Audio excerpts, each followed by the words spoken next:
مرحبا. من شكل الكيك ومن لونه مبين الانتعاش، صح؟ الانتعاش هيك عم يطلع من الفيديو، صح؟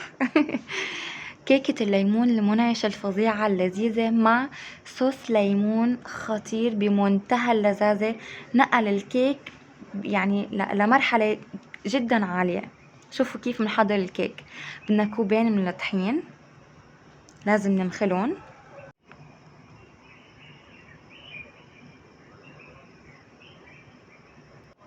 وحنحط لهم رشة ملح، معلقة صغيرة من القرفة، كيسين فانيليا وكيس بيكنج باودر ومعلقتين كبار من نشا الذرة، وحنخلطهم.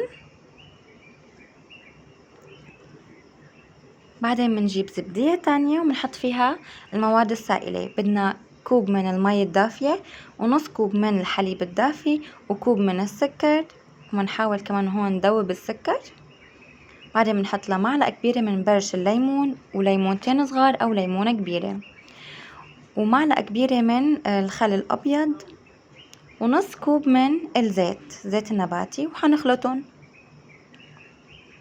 هلا بقى بنجيب آخر زبدية حنحط فيها كبجاية أو يعني كبشة من المواد السائلة ومعلقتين 3 من المواد الجافة، ونحركهم. لازم بهذا الكيك بالذات إنه نحنا نحركهم على مراحل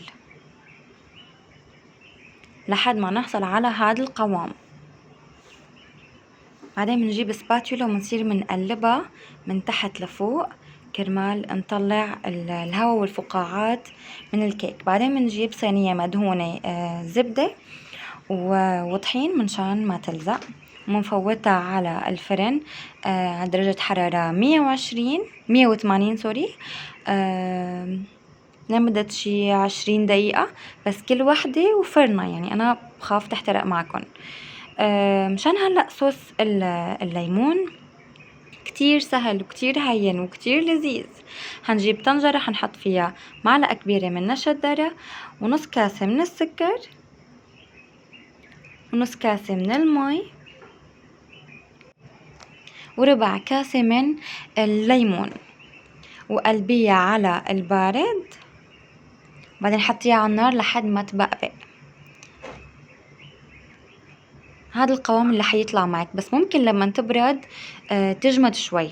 لو بدك اياها يعني سوفت اكتر حطي لها معلقة او معلقتين مي واخلطيها وبتصير جاهزة معاكي. وبس هيك كيك اقتصادي سهل، ولو دقتوه رح تتأكدوا انه هو كتير كتير كتير لذيذ. صحة والف هنا. باي باي.